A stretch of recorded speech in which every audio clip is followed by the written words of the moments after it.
On the next day, the 18th, in the late morning, early afternoon, we decided to walk down a block or so to the Hotel Weatherford.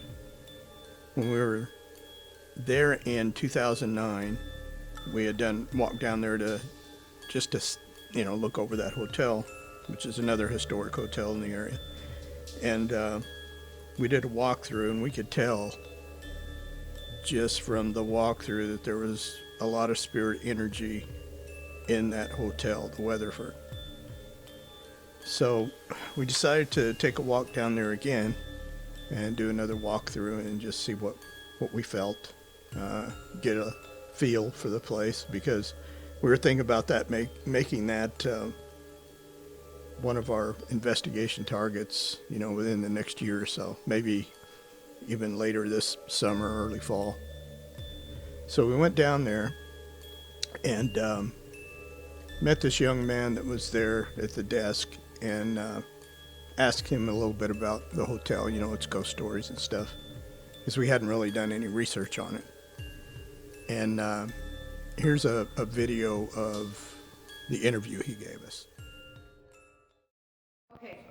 All right, we're good to go. So yeah, Your name? Wesley. Wesley. This is at the Weatherford in Flagstaff. Yeah. So I worked overnight one night, and I had to use the restroom right here to the back. I was the only person here, obviously. It was like 2 o'clock in the morning, and coming back, it was like I heard my name. It was like, without a doubt, 100%. It wasn't like a Wesley. It was Wesley. You know what I mean? Like it was Loud and clear. Yeah, right next to me almost. And obviously, I was the only one here. So I've only been here for 2.5 months so far, but that's all I have so far. Well, that's a start, huh? Yeah.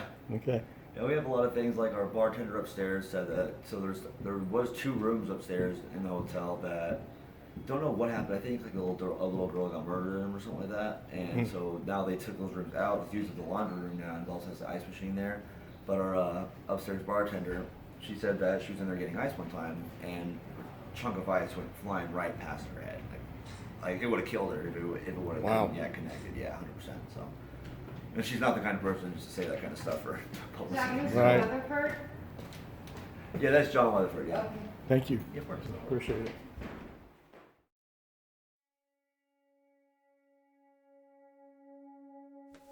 So we decided to go walking around, look around the hotel, see what it had to offer. We went upstairs, and I was going to walk over to where that bar that Wesley was talking about was, and I walked by this hallway, and I got that feeling that I've had before. And what it is, it's a tightness in the chest. That's the way it impacts me. So I looked down that hallway, and there were some rooms. It was just a hallway to some rooms, close to where the bar was. So I started walking down it, and the farther I got down to it, the worse it got. And it was getting to the point, it was so strong that it was almost taking my breath. Then I looked to my left, and there's 2 doors. And inside is a laundry and an ice machine and some other, towel storage and stuff like that.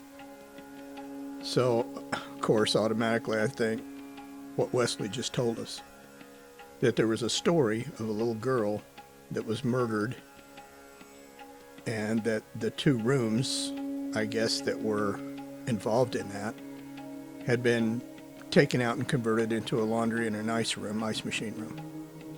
So there I was. So that explained to me why I was feeling that. So I went back and I told Terry and I told Liz, I said, man, just walking down this hallway, I said, just walk down it and see if you feel anything and let me know. And that's kind of given a hint that, I felt something. I wish I had said that a little bit different, but anyway, I just said, just go check that out. And they did. And both of them said they felt something that just was very strong spirit-wise. So we walked out onto the balcony and looked around. Wesley gave us a little bit more of a tour, and we talked about setting up a time, where we could contact them and come back, maybe at a time when they were closed over a couple of days, and maybe we could have, the hotel to do our investigation. Anyway, just preliminary talk. And we were impressed with the hotel. It's really a cool looking hotel. I think it said like 1827 or something on the sign. So been around a while. So we decide, okay, we'll go grab a drink, like a coffee or a tea or something, and head back to the Monte Vista. And we get back there, and Liz decides to go for a cigarette. I think that's what she was doing. Anyway, she went up to this, after her smoke or whatever, she went up to this place there just off the lobby where there's a ladies' bathroom. It's up a few stairs, and there's a ladies' bathroom there, and there's a couch and, some pictures and stuff there. And she goes up there, and she has her audio with her. And she runs her audio because she, as she later said, she felt something around her. So she wanted to run the audio to see if she could pick up what it was. She came back to the room, told us that she was sitting up there, and she saw a spot that looked like there was a bullet hole in the wall. And she didn't want to run her audio till she got back with us, and she said, I don't know if there's anything on here or not, but this is what I did because I felt something around me. So she came back up to the room. We hooked the audio up to the speaker and ran it and listened to it. And this is what she had.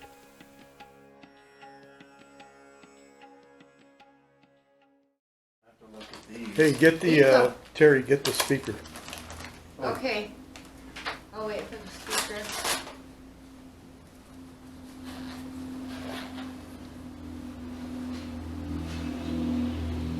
Let's see, probably that one usually. Yeah. I thought, Mike. Goes in the ear one, not the mic one. Okay. We are ready. Okay. Now this was where, Liz? This was, when you're down in the lobby and you go up the stairs and there's a woman's restroom. Yeah. There's a little couch, and then there's an opening where you can see down at the desk. And then all of a sudden Caleb's like, there's a bullet hole in the wall. Look. And I looked and I'm like, what? There's a bullet hole in the wall.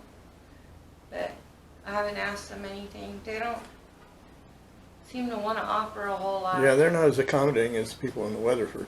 So this is, I don't know what it says, but this was, I don't even know if we'll be able to hear it with the back. Monte Vista.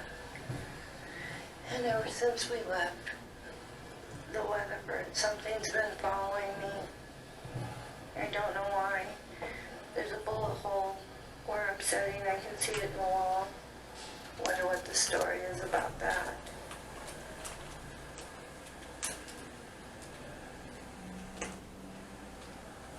You What? came to me. What? No name. Get the fuck out. Okay. You can hear noise in the background. I wonder if What did there's any truth to the murder of the little girl the at the two things Weatherford. that said? Dead as a doornail. Oi! Do it again. I'll do it again. Okay. Billy or any of you here? Because I got scared, but I didn't know that it said anything. Okay, I'm gonna stop it. There's background noise.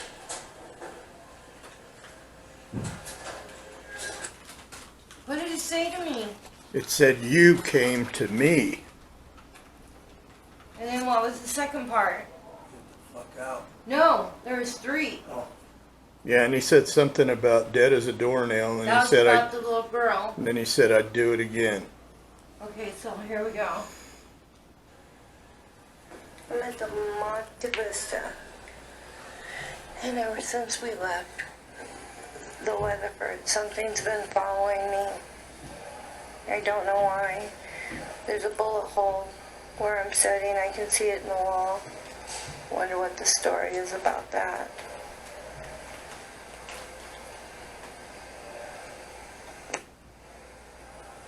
You came to me. No name. No name. Get the fuck out. You can hear noise in the background. I wonder if there's any truth to the murder of the little girl at the Weatherford. Dead as a doornail, and I do it again.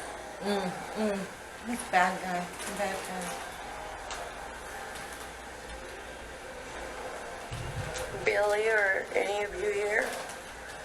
We ain't heard from him yet. Something's scaring him. We should ask about the man in Okay, the I'm basement. gonna stop it. There's background noise. How did I come to him? Oh, going to We the went over to the Weatherford? Weatherford. No name, and So he didn't want to give us his name. get the fuck out. Sounds like a really old lady. Sound like a mean old man to me. Yeah. Yeah. Oh, Liz, you better take these on me. Why? I got a second bag. Take them. Hand me my soda and wipe them out. I want to get a picture of that place where you were sitting. There's a bullet hole. You want to go there right now? Yeah, let's go check it out. Hold on, I got orange hands.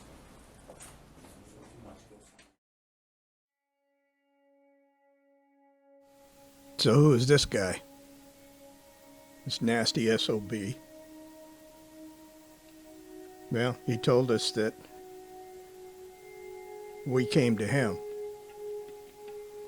That he didn't follow us, so it had to be from the Weatherford, from our walk to the Weatherford. Sounds like he's saying that he's the one that killed that little girl. And there's some more that he said that we picked up. And it'll be in part 6.